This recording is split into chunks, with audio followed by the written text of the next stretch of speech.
Hello, everyone, and welcome to another edition of the best damn critic in the universe. This is episode 18, and I'll be reviewing Fist Fight. Now, Fist Fight is the story of it's the last day of school at Roosevelt High School, and the background is a bunch of senior pranks and stuff. And in the course of these events, one teacher gets another teacher fired by snitching on him for doing something to another student. Nothing bad, nothing weird, just like something, that, you can't do in school.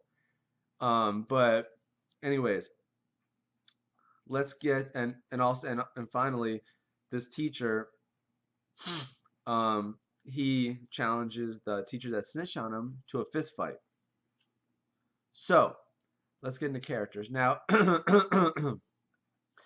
The characters, it was an all-star cast. You had Charlie Day, who stars in he starred in Horrible Bosses 1 and 2, and he is Charlie in It's Always Sunny in Philadelphia.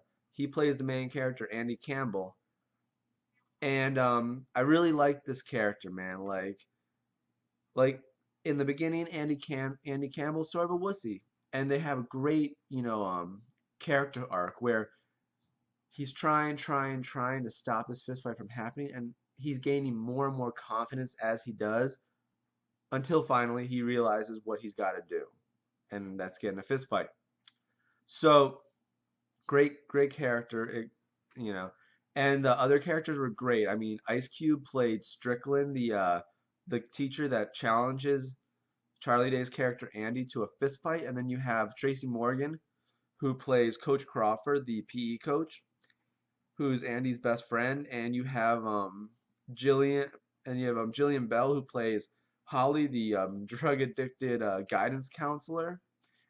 Great character. And then you have Dean Morris, who's Principal Tyler, and Christina Hendricks, who played in Mad Men. She was the redheaded head secretary lady, and she played a crazy French teacher named Miss Monet, a butterfly knife wielding yeah, teacher. And so this was the saving grace of the film. I mean, I'm gonna get more into the cons of the film in the story because that's where it suffered, but the characters were great. Like I said, and Charlie Day's character has a great character arc. His story gets developed so well up until the end, and it just becomes a very good outcome for him. And I like how they developed the supporting actors. Like the supporting actors had a really big role to play in this film, which I like. It wasn't just centered on Charlie Day and the fist fight. It was centered on the lives of these other individuals, and it was really funny. Especially Jillian Bell's character, she has some funny stuff to say. Let's just say that. And she was great on Workaholics, so she like kind of brings the same vibe to this. So if you liked Workaholics, you liked her in Workaholics, you'll love her in this. Now let's go on to story. Now the story, this is where it suffers. The story, it's almost non-existent. All it is, it's Charlie Day gets challenged to a fist fight after he snitches on Ice Cube's character Strickland, and he's trying his best to stop this fist fight. He does everything. He tries planting drugs. He tries all different methods, and there's some funny senior pranks that happen in them. But to be honest, it has no real intricate story to think of. It's funny still. It's really funny. It's got a lot of comical relief, but there's a lot of cursing. So if you don't like the cursing comical relief sort of stuff, like or shock comedy, which is another intricate part of the comedy, then you won't like this. If you like wholesome, good comedy, you won't like this at all. But me, I, sort of have I love cursing. I think it's hilarious. I love shock comedy, so I enjoy the comedy in this film. So, yeah, the story was still meh, meh. It was okay. So, and the story also, it moved along pretty fast. It was only an hour and a half movie, so I mean, they didn't dwell on much. They just kept on going through.